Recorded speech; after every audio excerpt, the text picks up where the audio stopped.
জগতে প্রত্যেক ব্যক্তির কোনো না কোনো দুর্বলতা অবশ্যই আছে। যেমন কেউ খুব অধিক বেগে দৌড়াতে পারে না, কেউ অধিক ভার গ্রহণ করতে পারে না, কেউ কোনো অসাধ্য রোগে পীড়িত হয়ে পড়ে, তো কেউ বিদ্যাপাঠ স্মরণে রাখতে পারে না। এরকম অনেক উদাহরণ আরো আছে। আপনি কি এমন কোনো ব্যক্তিকে জানেন যার সমস্ত প্রাপ্তি ঘটেছে?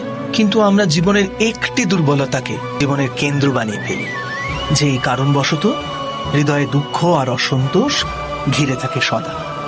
দুর্বলতা মানুষ জন্ম থেকে অথবা কোনো দুর্ঘটনার মাধ্যমে প্রাপ্ত করে, কিন্তু দুর্বলতাকে মানুষের মন নিজের অক্ষমতা বানিয়ে ফেলে। কিন্তু কিছু ব্যক্তি এমনও হন যারা নিজের পৌরুষ আর শ্রমের দ্বারা সেই দুর্বলতাকে পরাজিত করে দেন।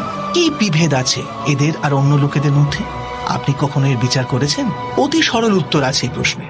যে ব্যক্তিকে দুর্বলতা পরাজিত করতে পারে না, যে পৌরুষের প্রমাণ দেবার সাহস রাখে হৃদয়ে, সেই দুর্বলতাকে পার করতে পারে। অর্থাৎ দুর্বলতা তো ঈশ্বর প্রদান করে, কিন্তু নিজের সীমা তো মানুষ নিজেই নির্মিত করে। স্বয়ং বিচার করুন।